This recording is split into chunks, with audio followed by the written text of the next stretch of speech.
Consist by cell plate. ठीक है, हमने बताया कि पादप कोशिकाओं में कोशिका द्रव्य का विभाजन जो होता है सेल प्लेट के निर्माण के द्वारा होता है। ठीक है, पादप कोशिकाओं में सेल वॉल की उपस्थिति के कारण इनकी जो बाहरी परत होती है वो कैसे होती है, दृढ़ होती है। ये क्या है, सेल वॉल है, ये है प्लाज्मा मेम्ब्रेन, प्लाज्मा मेम्ब्रेन।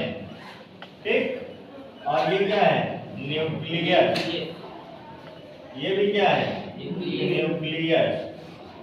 और इनके अंदर भरा क्या है, साइटोप्लाज्म, क्या है, और ये क्या है, पैटर्नल सेल। क्या है ये, पैटर्नल सेल है। ठीक, देखो हमने क्या बताया कि पादप कोशिकाओं में कोशिका भित्ति उपस्थिति के कारण क्या होता है कि इनकी जो बाहरी परत होती है कैसे होती है, दृढ़ होती है।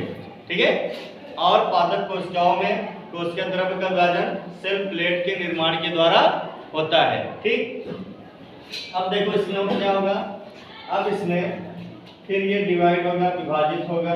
ठीक, विभाजित होने के बाद ये क्या करेगा, देखो सेल प्लेट बनाएगा। अब क्या बनेगा इसमें, सेल प्लेट।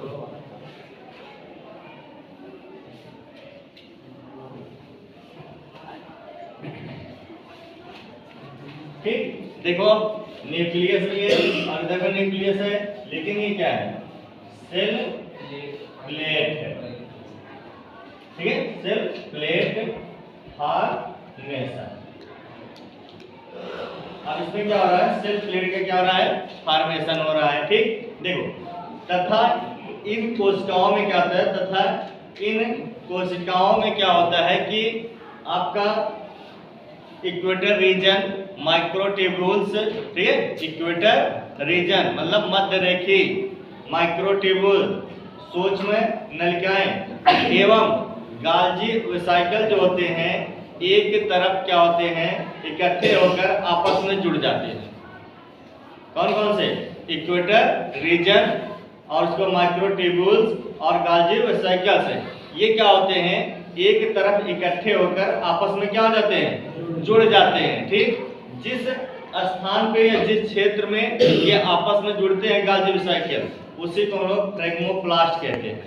क्या बोलते हैं, फ्रेगमोप्लास्ट कहते हैं। ठीक, फिर इसमें डिवीजन होगा, फिर क्या बनेगा इसमें, अब सेल प्लेट और अधिक विकसित हो जाएगी। ठीक है, अब सेल प्लेट हो जाएगी, क्या हो जाएगी, और अधिक विकसित हो जाती है। देखो इसमें थोड़ा था, इसमें भी और क्या हो गया, सेल प्लेट फॉर्मेशन और वो नहीं, इसमें भी स्टार्टिंग थी ना। अब क्या हो गया, देखो इनके जो कण होते हैं शुरू में, इनके जो कण होते हैं वो इन कोशिकाओं के जो कण होते हैं वो शुरू में क्या होते हैं, इक्वेटर की तरफ, स्पिंडल की तरफ बनते हैं या स्पिंडल के मध्य में बनते हैं।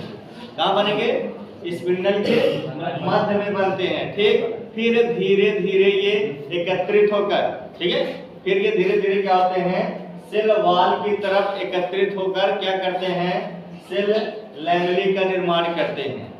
किसका निर्माण करेंगे, सेल लैमेली का निर्माण करते हैं, कोशिका पटलिया जिसे कहते हैं। ठीक है, सेल लैमेली निर्माण करते हैं।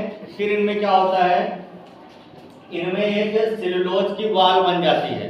क्या बन जाएगी, सेलुलोज की वॉल, मतलब सेलुलोज की भित्त बन जाती है, जिसके कारण ये पैतृक कोशिका विभाजित होकर दो संतत कोशिकाओं में बढ़ जाती है। ठीक है, अब क्या हो जाएगा, ये जो पैतृक कोशिका है अब ये दो संतत कोशिकाओं में बढ़ जाएगी। तो इनके जो कण होते हैं शुरू में कहाँ बनते हैं,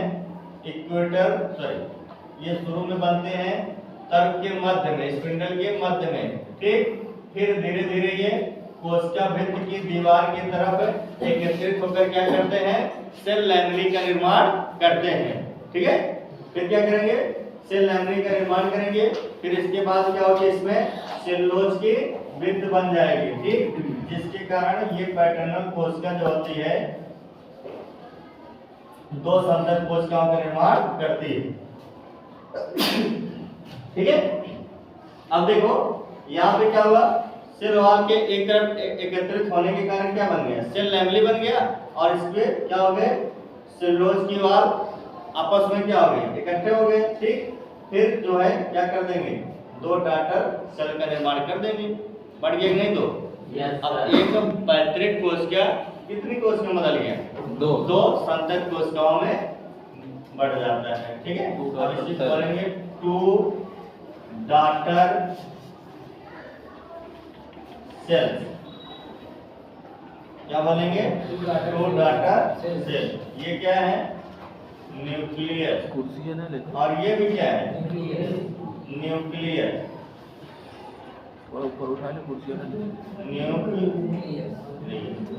ठीक, तो साइटोकाइनेसिस बाय सेल प्लेट। ठीक है, तो देख लिए ना कि कोशिका वृत्त में क्या बन रही है, सेल लैमेली, सेल लैमेली से फिर क्या बनता है, सेलुलोज के वृत्त बन जाती है। फिर ये क्या करता है, पैतृक कोशिका को दो संतत कोशिकाओं में विभाजित कर देती है। और सुन भाई